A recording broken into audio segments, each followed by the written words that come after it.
Hey guys, it's Joe Raiti from Raiti's Rides, and I'm here at the Rolex 24 at Daytona, down in the garage area. Right behind me, I have this amazing GTD Lamborghini Huracan. If you look in the background, though, if you're into NASCAR or just racing in general, right there's Jeff Gordon and there's Tony Stewart. So if you're NASCAR fans or just racing fans, that's the kind of stuff you're going to see down here. But anyways, let me tell you a little bit about this Lamborghini Huracan. Lamborghini, for a long time is building super exotic cars. They had gotten their feet wet here and there, but this Huracan is nothing but the business. This is them getting into the foray of international racing. I'm a firm believer that if you're going to have a car company like Lamborghini, that they need to compete at that level and really get up there with Ferrari and Porsche and everybody else. So you can see down here, there's lots of action, lots of exciting things going on. You have that extreme V10. With that V10, they're going up against Lexus, they're going up against Porsche. This car has a sound that is like no other. When you hear it go by on the track, you know that it's a Lamborghini Huracan. And like I keep saying, even though this is the GTD class, which is the slowest of the classes, still plenty of speed, 200 miles an hour, easily attainable. It's interesting because in this class you have the Lexus RCF, you have like I said, Porsche 911, you have the Audi R8, you have the Acura NSX. Some teams are sometimes suspected of sandbagging.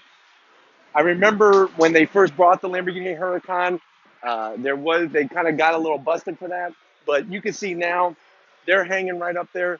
I'm very happy to see another Italian car company like Ferrari out here racing. And, I'm a firm believer that if you're going to sell a car like this, you got to be racing it. Everything on this car has been updated and modified for the racetrack, but it still has that silhouette of the Lamborghini Huracan. These things not only race in endurance racing, but they'll also be at sprint races, like in the Pirelli World Challenge Series, like you'll see coming up next month during the St. Pete Grand Prix weekend. Let's go ahead and take a look at the back of this race car. But like I said, this is where the action is. I mean, literally, Jeff Gordon is right there. That's what you have to find. Let's go check out the back of this Lamborghini. They just ran the last practice session of the weekend. Tomorrow's the big race. Teams, as you can see underneath the car, working on the car. Let me go ahead and show you that engine compartment I was telling you about. There's the V10 sitting back there. There's the side of the car that I'm going to point out later, really showing those flared fenders.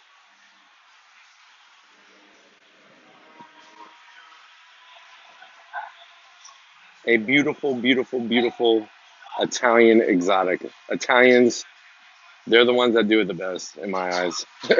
I guess maybe I'm a little biased because I am Italian. But like I said, here's Jeff Gordon right here. Just a wonderful feeling to be down here in the excitement. I mean, no other sport do I think you can get as close to the action as when it comes to endurance car racing. Here's the Lamborghini from the front. You can see the ducts in the hood. You can see the extra lighting. Remember, because this is a 24-hour race, you need to have that lighting. Now, Daytona now is a little bit different than it was in the past. In the past, they actually used to run very little lighting. Now they run a little bit more, and it makes it easier for the driver, but it's still tough, and you still got to have that good lighting on the car. Even in a race car, check it out on the dash. You have the Alcantara right behind that. With a driver sitting, he would have all information readouts, can make adjustments to the car. Just these things, this is why I love racing so much. I've never really been the biggest NASCAR fan. I've never really been, the biggest drag racing fan. For me, this is where it's at, endurance sports car racing, even though I do love the other forms of racing. So let's go check out the back end of the Lamborghini.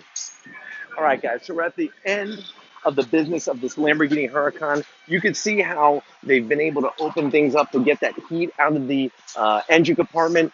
Engine heat robs that engine of power. We want cool air.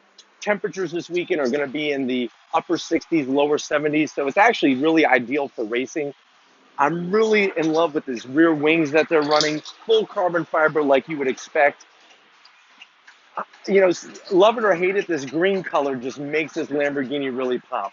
Like I said before, this is why I love going to these events. You could get right up close with the action. I don't know if you could tell, but you could, the way that the body works, the car is actually wider than your standard Lamborghini Huracan. But this is closer to a street going Lamborghini than, say, if you were comparing the GT Porsche to a standard Porsche.